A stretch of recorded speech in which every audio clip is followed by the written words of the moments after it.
جی تو ناظرین آپ جان پائیں گے کہ کونین اور شیان آگے اپنی زندگی میں کیا کرنے جا رہے ہیں۔ بہت ہی رومانٹک ہونے جا رہا ہے۔ Episode number 8۔ کونین سو کر جاگی تھی تب بھی وہ نہیں آیا تھا۔ اس نے باورچی خانے کا چکر بھی لگایا تھا لیکن کھانے کو کچھ نہیں تھا۔ اوف اب کیا کروں، کیا خود بدل لے آؤں، اسی کشمکش میں تھی کیونکہ اسے بے حد بھوک لگی تھی اور شام ہو گئی تھی۔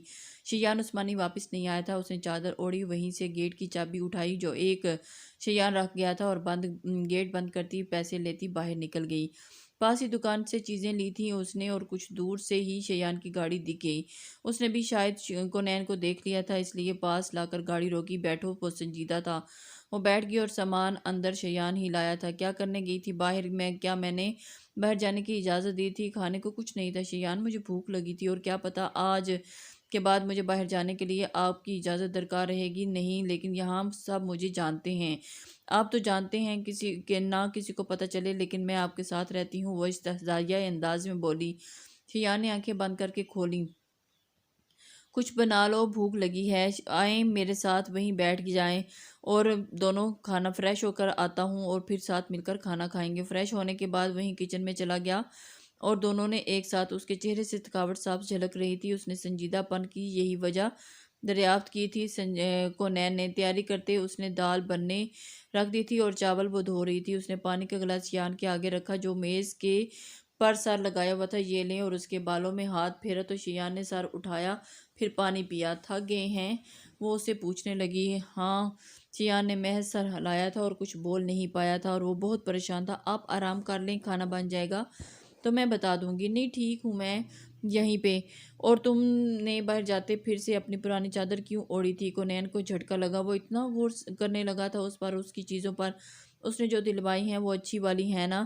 میں نہیں چاہتی خراب ہو جائیں تو بس کسی خاص موقع پر۔ شیان، کونین عثمانی، تم پاگل ہو؟ جاؤ وہ ساری نکال کر رکھو، وہیں استعمال کرو، تم انہیں پھینک دو، دوبارہ نہ دیکھوں میں یہ تم پر، اور خراب ہو جائیں تو نئی آ جائیں گی۔ اوکے، وہ ہلکا سا مسکرا دی۔ اور ابھی یہ اتارو، گھر میں ہو تم؟ شیان نے اسے کہتے اس پر سے چادر اتار دی اور سائڈ پر رکھ دی۔ تو وہ کام میں مصروف ہوگی، میرے ہوتے ہوئے تمہیں چادر لینے کی کیا ضرورت ہے؟ کیونکہ میں تمہارا محرم ہوں۔ شیان کو گھر سے فون آ رہا تھا اور اس کے دادا اس سے ملنا چاہتے تھے لیکن اس وقت وہ بس سکون چاہتا تھا۔ کھانا کھانے کے بعد وہ کمرے میں چلا گیا اور کونین نے کچن سمیٹا اور پھر اندر داخل ہوئی جہاں وہ بیڈ پر لیٹا تھا۔ فریش ہونے چلی گئی تھی لیکن دل کی دھڑکنوں کی رفتار سست تھی کہ وہ کہاں سوئے گی۔ وہ باہر آئی اور انگلیاں مروڑتی یہاں وہاں دیکھنے لگی۔ کمرے میں بیڈ کے علاوہ کرسی تھی، کوئی صوفہ نہیں تھا۔ کونین، لیٹو اور لائٹ آف کرو، آنکھوں پر پڑ رہی ہے شیان پر، اور وہ فوراً لیٹ گئی۔ فوراً لیٹو، سنا نہیں تم نے؟ اور تیزی سے وہ لائٹ بند کرتی دوسری طرف آئی۔ یہ سب نیا تھا لیکن منفرد تھا اور ممتاز بھی۔ وہ حیران تھی۔ وہ سمٹ کر لیٹ گئی تھی اور چھت کو گھورنے لگی تھی۔ کیا تمہیں مجھ سے ڈر لگ رہا ہے؟ کیا تم مجھ سے ڈرنے لگی ہو؟ کچھ لمحوں بعد شیان نے اسے کھینچ کر اپنے پاس کیا تو اس کے منہ سے چیخ نکلتے نکلتے رہ گئی۔ اور وہ، آپ جاگ رہے ہیں؟ مجھے لگا آپ سو چکے ہوں گے۔ کونین ابھی سیدھی لیٹی تھی جیسے پتھر کا مجسمہ ہو۔ تم ایزی ہو جاؤ کونین اور ان سب کی عادت ڈالو۔ اس کی آنکھیں ابھی بھی بند تھیں اور وہ حیران تھی۔ کونین نے اس کا بازو دیکھا جو اسے تھوڑے دور تھا اور پھر دل کو بری طرح ڈپٹا کے، لیکن اگلے ہی لمحے اس کا دل بند ہوا کیونکہ شیان اپنا بازو اس کے اوپر سے گزار کر بیڈ کی دوسری طرف رکھ چکا تھا اور اس کی سانس نے تک روک لی۔ تو شیان نے آنکھیں کھولی۔ کونین، تم مجھ سے سختی پر مجبور مت کرو، سانس چھوڑو۔ کونین نے تھوک نگلا اور سانس چھوڑتے اسے دیکھا جو اسے ہی دیکھ رہا تھا۔ وہ دونوں اپنے رستے پر چل نکلے تھے، اب نہ جانے ان کی قسمتیں انہیں کب ملاتی ہیں۔ اذلان واپس آ گیا تھا اور اسی کمرے میں موجود رہتے تھے۔ اسے وحشت ہو رہی تھی خود سے بھی اور اس جگہ سے بھی۔ وہ لمحے بار بار اس کی آنکھوں کے سامنے آ ٹھہرتے تھے جس میں فرشتے رو رہی تھی۔ وہ آنکھیں میچ جاتا تھا اور پھر دن ہفتوں اور مہینوں میں تبدیل ہونے لگے اور ان دونوں نے ایک دوسرے کو کال تک نہ کی تھی۔ اعظم فرشتے کی بہت کیئر کرتا تھا لیکن وہ ہمیشہ اس سے دوری برقرار رکھتی تھی۔ اس نے آگے پڑھائی شروع کر دی تھی، بزنس میں داخلہ لیتے اس نے خود کو بے حد مشغول کر لیا تھا۔ اذلان اظہر کی سوچوں کو بھی جیسے اس نے خود پر حرام کر لیا تھا۔ وہ ڈر گئی تھی کہ اس دن سے، اس کے اس روپ سے وہ دوبارہ اسے اپنے قریب نہیں دیکھنا چاہتی تھی۔ تم کیا چاہتی ہو زارا؟ اعظم نے تنگ آتے ہی کہا۔ آپ کو چاہتی ہوں، جواب فوراً آیا، یہ جانتے ہوئے بھی کہ میں تم سے بالکل بھی دلچسپی نہیں رکھتا۔ وہ تنگ آ گیا تھا اس لڑکی سے جو نمبر بدل بدل کر اس سے فون کر لیتی تھی۔ بالکل بلکہ یہ جانتے ہوئے بھی کہ آپ کسی اور سے محبت کرتے ہیں اور پتہ ہے آپ غلط ہیں۔ میں غلط ہوں لیکن تم نہیں، جو انجان شخص کو جانے اور ملے بغیر اس کے عشق میں مبتلا ہونے کا اعتراف دن رات کرتی ہو اور سگریٹ سلگاتا بولا، سگریٹ نوشی صحت کے لیے مضر ہے اور آپ اس طرح سگریٹ پینے وہ بولی تو اعظم نے حیرت سے فون کی اسکرین کو دیکھا، جیسے اسے دیکھا ہو، جیسے تمہیں کیسے پتا؟ آپ کے بارے میں سب معلوم ہو جاتا ہے مجھے، اور یہ کوئی ڈفرینٹ الگ نہیں ہے، وہ دل فریبی سے بولی اور کھڑکی سے چھپ کر اس کا عکس دیکھا جو حیران تھا۔ اب بھی آپ مجھے کال مت کرنا دوبارہ، نہیں تو یہ نمبر بلاک کر دوں گا۔ نہیں کریں اعظم، آپ تو دکان والا بھی مجھے مشکوک سمجھتا ہے، جب میں دوسری سم لینے جاتی ہوں تو ہر دوسرے دن بعد وہ معصومیت سے بولی تو اعظم اظہر کے چہرے پر مسکراہٹ پھیل گئی، اور ایسا پہلی بار ہوا تھا، پہلی بار، بالکل پہلی بار۔ دور کھڑی زارا نے اس کی مسکراہٹ کو دیکھتے اپنے راگوں پہ سکون میں اترتے محسوس کیا تھا۔ زارا نے آنکھیں بند کی اور لفظ ادا کے، نہ جانے لوگوں کو خوبصورتی پر لفظ کیوں نہیں ملتے، وہ بس ہمارا بس چلے تو ان کی مسکراہٹ پر غزلیں لکھ ڈالیں از قلم خود۔ کال کاٹ رہا ہوں میں، اعظم نے خاموشی کے بعد کہا۔ یہ پہلی بار تھا کہ اس نے زارا سے اس تحمل سے بات کی تھی، نہیں تو وہ ہر بار اسے ڈانٹتے دھتکارتے بلاک کر دیتا تھا۔ ٹھیک ہے بس نمبر مت بلاک کیجیے گا، نہیں تو وہ دکان والا نومی شومی مجھے سم نہیں دے گا اور گھر والوں کو الگ بتا دے گا۔ تم وہاں جاتی ہو اس لیے اس سے لینے؟ اعظم نے سنجیدگی سے استفسار کیا۔ جی اسی سے تو ملتی ہے، اور نمبر بلاک نہیں کر رہا۔ دوبارہ اس دکان پر مت جانا۔ اعظم اظہر کے ذہن میں اس لڑکے کا عکس لہرایا جو نہایت گھٹیا اور لوز کریکٹر کا تھا، اور ٹھیک ہے زارا کے لیے تو ویسے بھی اعظم اظہر کی بات پتھر پر لکیر ہوتی تھی۔ اعظم سگریٹ مت پئیں، کھانا کھا لیں جا کر، وہ کہتی کال کاٹ گئی تھی تو اعظم اظہر وہیں کھڑا رہ گیا۔ ایسے ہی قدر تو فرشتے کی کرتا تھا، لیکن وہ سیدھے منہ بات تک نہیں کرتی تھی۔ فرشتے نے یونیورسٹی میں دو ہی دوست بنائے تھے، حسن طالب اور نوشین علی۔ اسے بزنس پڑھنے میں کافی دقت کا سامنا تھا کیونکہ اسے ریاضی سے سخت چڑ تھی، یا وہ اسے سب پڑھنا پڑ رہا تھا لیکن پوری محنت کر رہی تھی، اور تھا بھی کیا اس کے پاس کرنے کو، اور اب بھی بوا کے پاس ہی رہ رہی تھی اور اس کا ہر چارج لان اظہر ہی اٹھا رہا تھا۔ وہ جانتی تھی وہ اسائنمنٹ بنا رہی تھی جب اس کا فون بجنے لگا اور بنا نمبر اور نام دیکھے کال اٹھا لی تھی۔ ہیلو، دوسری طرف بالکل خاموشی تھی۔ جواب نداد، ہیلو کون؟ بالکل جواب نہیں آ رہا تھا۔ اب بھی جواب نہ ملا تو اس نے کان سے ہٹایا تو کوئی نمبر نہیں تھا۔ بھائی بات نہیں کرنی تو نمبر کیوں ملایا؟ اگر نہیں چاہتی ہو تمہارے دوستوں کو کوئی نقصان پہنچ جائے تو ان سے دور رہو۔ کیا مطلب؟ تم کون ہو اور تم کیا کہنا چاہتی ہو؟ کیا کہنا چاہتے ہو؟ اور اس کے ہاتھ سے پین چھوٹ گیا۔ وہ آواز وحشت میں ڈوبی تھی اور وہ پور اس کا کانپ گیا تھا۔ میں کون ہوں؟ فرشتے اذلان اظہر، یہ بات جاننا تمہارے لیے ضروری نہیں، لیکن ان دوستوں سے دور رہو۔ لیکن کیوں؟ ایسا بھی کیا تھا؟ کیونکہ وہ ڈرگز لیتے ہیں اور تمہیں بھی دھوئیں سے الرجی ہے، اور یاد رکھو تمہیں نقصان پہنچا تو میری طرف سے بھی تمہیں بھاری نقصان اٹھانا پڑے گا۔ اور ریاضی اگر نہیں آتی تو داخلہ کیوں لیا تھا؟ اسکائپ پر روز تمہاری گھنٹے کی کلاس ہوگی میرے ساتھ، اور میری باتوں کو حفظ کر لو۔ یہ کہتا وہ کال کاٹ گیا، جبکہ وہ تو اب تک سن تھی۔ وہ شخص اسے کیسے جانتا تھا؟ اور وہ حیران تھی۔ اس کی آواز میں اتنی وحشت تھی کہ اسے سمجھ میں نہیں آ رہا تھا کیا وہ ٹھیک کہہ رہا تھا کہ حسن اور نوشین ڈرگز لیتے ہیں۔ وہ سوچتے اسائنمنٹ چھوڑتے سونے کے لیے لیٹ گئی۔ آپ مجھے کبھی مت چھوڑیے گا شیان، کیونکہ میرے پاس آپ کے اور بابا کے علاوہ اور کوئی بھی نہیں۔ تمہیں لگتا ہے میں تمہیں چھوڑ دوں گا؟ وہ نہ جانے کیا جاننا چاہ رہا تھا۔ جن لمحات میں آپ مجھ سے بیگانہ ہو جاتے ہیں اس وقت میرا دل تھم جاتا ہے۔ مجھے ان لمحوں سے خوف آتا ہے۔ میرے اندر سے آواز آتی ہے کہ یہ وہ پہلے دن والا شیان عثمانی ہے، اور یہ شیان عثمانی تمہیں چھوڑ کر کبھی بھی چھوڑ دے گا۔ وہ صاف گویائی سے بولی تو شیان عثمانی کتنی ہی دیر کچھ بول نہ سکا۔ وہ اسے کیسے دھتکارنے والا تھا وہ نہیں جانتا تھا۔ کیا وہ ان لمحات کے بعد قائل ہوتا؟ ان سب کے وجود سوچے ہوئے تھا آپ مجھے چھوڑیں گے نہیں نہ شیان؟ نہیں، وہ بولا تو کونین اس کے چہرے پر ہاتھ رکھے۔ کیا ہر عورت کو اپنا شوہر اتنا ہی پیارا لگتا ہے؟ کیونکہ اسے تو شیان عثمانی کے علاوہ اب کچھ اور دکھتا ہی نہیں تھا۔ تمہیں میں پیارا لگتا ہوں؟ بہت۔ وہ میرے دل میں یہ چہرہ، یہ نقش اور نگار حفظ کر لیے تھے، اور وہ اس سے بتا ہی رہی تھی۔ یہ شاید اپنی چھپی محبت کا اظہار کر رہی تھی۔ شیان نے اسے جھٹکے سے مزید قریب کیا تو کونین نے پھر سے سانس روک لی۔ بہت شوق ہے تمہیں اپنی سانسیں بند کرنے کا کونین؟ شیان تو مجھے بولو، میں یہ کام بہتر کر لوں گا۔ وہ کہتا اس پر جھکا اور اپنی شدت اس پر انڈیلنے لگا۔ کونین کا دھکا ڈھکا چھپا اقرار اس کے دل میں تہلکہ مچا گیا، مختلف سوچوں میں پھنس گیا اور اپنے آپ کو کچھ بھی سوچنے کا موقع دیے بغیر اس نے کونین خاور کو چنا تھا۔ وہ اس سے پہلے سے زیادہ قریب تھا، لیکن یہ شدت اور یہ پکڑ پہلے کبھی نہیں تھی۔ کونین کو لگا وہ اسے خود میں بسا کر ہی دم لے گا اور اس کے سینے پر ہاتھ مارے، لیکن وہ شخص بے حد ڈھیٹ تھا کہ اپنی مرضی سے پیچھے ہوا۔ کونین کی آنکھوں میں پانی جمع ہو گیا تھا۔ کیا ہوا؟ وہ ایک دم سے ہوش میں آیا۔ آپ آپ اب بھی پوچھ رہے ہیں شیان، اس نے ہبکی سے کہتے دور ہونا چاہا، لیکن وہ اس کو دور نہیں کر سکا۔ شیان عثمانی نے مسکراتے اسے دیکھا۔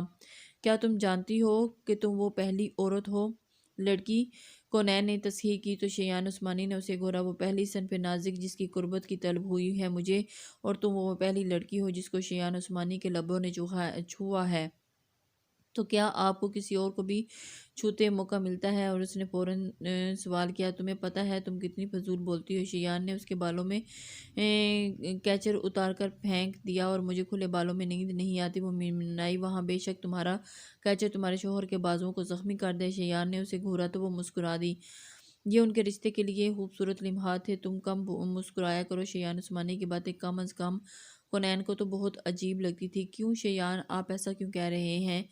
ہونٹ مسکرانے کے لیے بنے ہیں اور بابا کہتے ہیں۔ شیان عثمانی ایک بار پھر اس پر قابض ہو چکا تھا اور پھر پیچھے ہٹتے اسے دیکھا جو اب اس کے سینے پر سر رکھ گئی تھی، اور اب پتہ چلا کہ یہ لب کس کے لیے بنے ہیں۔ اف شیان، اس نے دہکتے گالوں پر ہاتھ رکھا۔ تم شرما رہی ہو کونین۔ شیان نے اسے چھیڑنے کی نیت کی تو اس کا چہرہ سامنے کیا اور اس کو چھیڑنے لگا۔ بال کب کلر کروا رہی ہو؟ جب آپ کروا دیں۔ میرے پاس پیسے نہیں ہیں، نہیں نہ اتنے۔ ہاں اور تو جب سے ہم ساتھ ہیں تم سے لیے ہیں میں نے پیسے۔ شیان نے اسے گھورا۔ ابھی کل ہی تو سودا لائی تھی باہر سے، کونین نے ناک سکیڑ کے کہا تھا۔ اور تو تم سیدھے اپنے پیسے واپس مانگو، تانے مت دو۔ تمہارا شوہر بہت امیر ہے اور تمہیں پیسے دے گا۔ تانا تو نہیں مارا میں نے، کونین نے کہا تو شیان نے جھکتے اس کے گال پر دانت رکھے آہستگی سے۔ اوف، میں کل سے آپ کے ساتھ نہیں سوں گی۔ اچھا تو کہاں سوگی؟ اب تو تمہیں میرے ساتھ ہی سونا پڑے گا، اور اس کی عادت ڈالو کہیں بھی، لیکن یہاں اس بیڈ پر نہیں۔ اچھا تو شیان عثمانی کی بیوی اپنی جگہ خالی کر رہی ہے، یعنی کسی اور کی گنجائش ہے؟ مردوں کے دل میں ہمیشہ ایک اور کی خواہش کیوں رہتی ہے؟ کونین نے سنجیدگی سے کہا تو وہ ایک دم سے ہڑبڑا گئی۔ میں مذاق کر رہا تھا یار، ایسی کوئی بات نہیں ہے۔ نہیں سچ میں مردوں سے یہ جاننا چاہتی ہوں کہ دوسری عورت کی خواہش کیوں۔ میں نے ہزارہا ایسے کیسز دیکھے ہیں جہاں مرد بیوی کے بچے ہوتے ہی دوسری شادی کی تمنا رکھتے ہیں۔ کیوں؟ میں نے ایسے کیسز بھی سنے ہیں جہاں عورت کا جسم ایک حد تک کمزور ہو جاتا ہے، وہ مزید بیبیز پیدا نہیں لے سکتی، لیکن پھر بھی ان پر مردوں کی طرف دباؤ ڈالا جاتا ہے۔ کیوں؟ مردوں کے دل میں ہمیشہ دوسری محبت کی جگہ بھی رہتی ہے۔ کیوں؟ ہم تو مردوں کو دل میں رکھ کر قبر میں اتر جاتی ہیں، اور مرد غیرت مند ہونے کا دعویٰ کرتے ہیں، پھر کیسے اپنی بیوی کے گھر میں لائے سامان پر وہ زندگی گزار دیتے ہیں، جبکہ اسلام میں تو جہیز حرام ہے۔ اس نے آج سارے سوال پوچھ ڈالے جو بچپن سے لے کر اب تک اس کے دل میں تھے۔ جیسے 5 انگلیاں برابر نہیں ہوتی، ویسے سارے مرد بھی ایک جیسے نہیں ہوتے۔ وہ کونین کو سمجھانے کی کوشش کر رہا تھا، باقیوں کو تو پتہ نہیں، لیکن مجھے میری پہلی محبت کے بعد محبت حرام ہو جائے گی، یہ مجھے پتہ تھا۔ تو آپ کو تو آپ کی پہلی محبت نہیں ہوئی ابھی؟ کونین سب بھولتے نیا سوال داغ کر گئی۔ شیان نے اسے گھورا لیکن جواب نہیں دیا، جو کونین نے محسوس کیا لیکن نظر انداز کر دیا۔ ابھی وقت درکار تھا، ان سب میں جہیز لعنت ہے، اور اس بات پر ڈٹا ہوں دوسری یا تیسری شادی کا ارادہ کبھی نہیں بنے گا۔ میرا فکر نہ کرو، اور بیبیز تمہاری پسند کے ہوں گے۔ اور وہ سنجیدگی سے جواب دیتا، آخر میں پھر سے شرارت سے بولا۔ شیان عثمانی اس کے ساتھ ہوتے سب بھول جاتا تھا۔ شایان کونین، میرے سوالات کتنے سنجیدہ تھے تو میں بھی سنجیدہ۔ ابھی تو وہ کچھ کہتا فون بجنے لگا۔ اس نے فون اٹھایا تو اس کے دادا کا تھا۔ السلام علیکم دادا جان۔ وعلیکم السلام، کیسے ہو میرے شیر؟ اور گھر نہیں آئے؟ آج ہم انتظار ہی کرتے رہے آپ کا۔ میں ٹھیک ہوں دادا جان، آپ سے کل ملوں گا۔ ابھی کہاں ہو؟ وہ اسے پوچھنے لگے۔ اپنے فلیٹ پر، اور کل آ کر آپ سے ملوں گا۔ اس نے کونین کو دیکھا جو اس کی باتوں پر دھیان دیے بغیر اس کے چہرے کو غور سے دیکھ رہی تھی۔ شیان نے اس کی آنکھوں پر انگلی رکھتے اس کی آنکھوں کو بند کیا تھا تو وہ ہنسی، اور وہ اسی طرح مسکرانے لگی۔ میں اب بھی آپ سے کچھ بولتی۔ شیان نے اسے گھورا، لیکن دوسری طرف سے وہ نسوانی آواز بخوبی سن چکے تھے۔ اس کے دادا جان اس سے بات کر رہے تھے۔ شیان کون ہے تمہارے ساتھ اس وقت؟ دادا جان۔ جی دادا جان۔ دادا جان میرے شیر، یہ تربیت تو نہیں کی تھی میں نے، تمہاری بیوی ہے میری دادا جان، میں آپ سے کل ملنے آؤں گا، آرام سے کریں گے، کسی چیز کی فکر مت کیجیے گا، خدا حافظ۔ ٹھیک ہے، ہم انتظار کریں گے، رب کی امان۔ وہ مطمئن ہو گئے تھے، جانتے تھے کہ ان کا پوتا کچھ غلط نہیں کرے گا۔ کونین تو لفظ میری بیوی پر تھمی تھی۔ تم مجھے نظر لگا دو گی؟ شیان نے کہا تو کونین نے اسے گھورا۔ میری نظر کبھی نہیں لگے گی آپ کو، اور ہاں آپ کے آفس کی لڑکیوں کی نظر لگ سکتی ہے آپ کو، کونین نے آنکھیں مونتے کہا۔ ہیلو میڈم، میرے آفس کی لڑکیاں مجھے اس طرح نہیں دیکھتی۔ کیا ہوا کونین؟ شیان نے اس کو ایک دم، سونا نہیں ہے کیا؟ اتنا ٹائم ہو گیا ہے اور مجھے اس طرح تو کیا کرنا ہے؟ بس صرف باتیں کرنی ہیں۔ شیان نے اس کے لبوں کو شرارت سے دیکھا اور اس کے ہونٹ پینچ لیے اور فوراً پیچھے ہوتے ہوئے اس نے اپنے تکیے پر سر رکھ کر کمفرٹ منہ پر اوڑھ لیا۔ ہا ہا ہا، شیان عثمانی کا کہکا گونجا۔ وہ خود بھی نہیں جانتا تھا کہ اس کی آمد کے بعد وہ یوں کہکا لگا کر ہنسے گا بھی، ہنسنے لگے گا۔ منہ سے بلینکٹ ہٹاؤ کونین، سانس نہیں آئے گا، شیان نے کہا تو اس کا تھوڑا سا کمفرٹ اتارتے اس کے قدر کرنے کے انداز کو دیکھا، اور اب خود بھی سونے کی تیاریوں میں تھا۔ صبح اس کی آنکھ فجر کے وقت کھلی تو نماز پڑھی اور شیان کو اٹھایا جو نماز پڑھنے سے پھر پہلے سو گیا تھا، لیکن وہ تلاوت کرنے لگی۔ پھر کچن میں آئی، اس کے لیے ناشتہ بنانے لگی، آٹا گوندنے اس کے لیے پراٹھا بنایا اور اس کی کافی رکھی، تب تک وہ آ چکا تھا۔ Good morning. گڈ مارننگ، السلام علیکم۔ کونین نے اسے گھورا تو وہ مسکرا دیا۔ ناشتہ تیار ہے، آ جائیں آپ جلدی سے۔ کیا بنایا ہے؟ جی آپ کے لیے پراٹھا بنایا ہے، آلو کے پراٹھے بہت ہی مزے کے ہیں۔ آج میں نے سلائڈ کھانا تھا، جو ابھی بیٹھی تھی اسے گھورتی پھر سے کھڑی ہوگی اور اس کے لیے سلائڈ، بیٹھ جو ابھی، میں یہی کھا لیتا ہوں کونین، یہی کھا لوں گا۔ اور پھر اس نے ایک کے بعد دوسرا پراٹھا بھی کھا لیا تو کونین اسے دیکھنے لگی۔ تم کتنی بھوکی ہو کونین؟ مجھے نہیں پتا تھا، کیوں؟ حیرانگی سے پوچھ گئی۔ ایسی بھی کیا بات ہوگی، بس اتنے ہی پراٹھے بنائے ہیں، مجھے اور بھوک ہے ابھی، شیان نے پانی پیتے ہوئے کہا، اور وہ اس کو ایک دم دیکھتی رہ گئی۔ کونین نے منہ کھول لے اسے دیکھا، جو روز تھوڑا سا سلائڈ کھاتا تھا اور اب پراٹھوں سے کوسوں دور رہتا تھا، اور اب دو کے بعد اور مانگ رہا تھا۔ ابھی تو آپ سلائڈ کھانا تھا، اتنے اچھے تھے، میں نے نہ جانے کتنی دیر بعد کھائے ہیں، کل بھی بنانا۔ شیان نے صاحب کو ایسے بولا تو وہ خوش ہے، یہ لے میں نے بس کیا، میرا پیٹ بھر گیا۔ اس نے تھوڑا سا بچا ہوا پراٹھا اس کے آگے کیا۔ نہیں کافی پیوں گا، اسے ختم کرو فوراً۔ کونین نے سر ہلایا اور اپنا آخری نوالا اس کے آگے کیا تو وہ فون سے سر اٹھاتا کھا گیا۔ شیان ہمیں بہت سے سامان کی ضرورت ہے، چلو لے آتے ہیں، پھر مجھے نکلنا ہے۔ اوکے میں چادر لے آتی ہوں۔ وہ چادر لے کر جب باہر آئی تو وہ خوش اور مطمئن تھی۔ اس طرح کی خوشحال زندگی اس نے کہاں سوچی تھی، اس لیے وہ ان لمحات کو کھل کر جی رہی تھی۔ مستقبل کسی نے نہیں دیکھا تھا، یہ کون جانتا تھا کہ اگر لوگ مستقبل کی پریشانیاں جان جاتے تو خال کی پریشانیاں خود پر حرام کر لیتے۔ صبح وہ یونیورسٹی چلی گئی اور حسن اور نشین سے دور رہنے کی کوشش کی۔ کیا تم ہم سے ناراض ہو؟ وہ دونوں اس سے پوچھنے لگے۔ حسن نے کیفے میں اسے بیٹھے دیکھا تو اس کے سامنے آ کر بیٹھ گیا۔ نہیں ایسی کوئی بات نہیں ہے، بس ویسے ہی۔ نشین بھی پریشان تھی اور برا محسوس کر رہی تھی۔ تمہارے نظر انداز کرنے پر تمہیں بیٹھے دیکھا تو چلے آیا، یہاں جان سکو کہ تم ہم سے ناراض کیوں ہو؟ حسن نے سنجیدگی سے، سادگی سے لبادہ اوڑھتے کہا، نہیں ایسی بات نہیں ہے، اچھا چلو آج ہمارے ساتھ کافی پینے۔ حسن نے فوراً پیشکش کی، نہیں آج نہیں، دیکھو فرشتے، ہم نے تمہاری بہت ہیلپ کی تھی جب تم آئی تھی، تم خود دوستی کا ہاتھ بڑھایا تھا اور اب تم یوں کر رہی ہو۔ حسن نے مصنوعی ناراضگی سے کہا، تو اچھا میں چلتی ہوں، لیکن یہ پاس والے کیفے ہی جائیں گے؟ اوکے میں نوشین کو لے کر آتا ہوں۔ وہ کہتا چلا گیا۔ فرشتے کو بھی اب ان سب میں کوئی قباحت محسوس نہیں ہوئی تھی، وہ سچ کہہ رہا تھا، ان دونوں میں کافی مدد کی تھی اور اس کی آراء وہ یوں انہیں چھوڑ نہیں سکتی تھی کسی انجان شخص کی باتوں میں آ کر، وہ بھی جس کے بارے میں وہ کچھ نہیں جانتی تھی۔ چلو دونوں نے آتے وہ بھی ان کے ساتھ اٹھ کر پارکنگ میں آ گئی۔ تم لوگ رکو، میں گاڑی لاتا ہوں، وہ حسن نے کہا تو وہ دونوں انتظار کرنے لگی۔ نوشین نے اپنا فون نکالا، وہ کسی سے بات کرنے لگی۔ فرشتے ادھر دیکھنے لگی۔ جب بھی اس کا فون بجنے لگا، رات والا نمبر دیکھ کر اس نے تھوک نگلا، لیکن وہ کیوں ڈر گئی تھی؟ اس نے فون نظر انداز کیا لیکن فون مسلسل بجتا بند ہو گیا۔ اسے کیا معلوم ہو گیا تھا کہ حسن اور نوشین کے ساتھ؟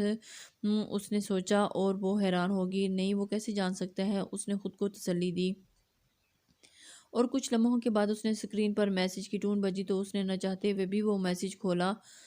فرشتے ازلان اظہر کار رسیو کرو، نہیں تو جہاں کھڑی ہو وہیں سے کوئی تمہیں گواہ بھی کر لے گا اور کسی کو خبر نہیں ہوگی۔ اس نے تھوک نکلا اور اس کی ٹانگیں کانپ رہی تھی۔ یہ سوچ سے فون بجتے دیکھ کر کال پک کرتے کان سے لگایا، کہاں جا رہی ہو؟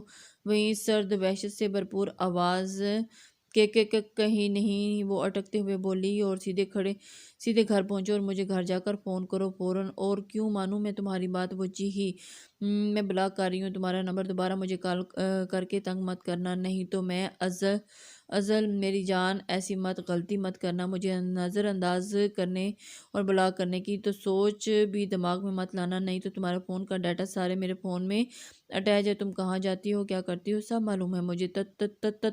تھوک پھینکنا مت، تمہاری ساری تصاویر بھی میرے پاس ہیں، گھر پہنچو فوراً۔ وہ سرد انداز میں اسے کہتا کال کاٹ گیا۔ چلیں، حسن نے گاڑی کا ہارن دیا تو وہ ہوش میں آئی۔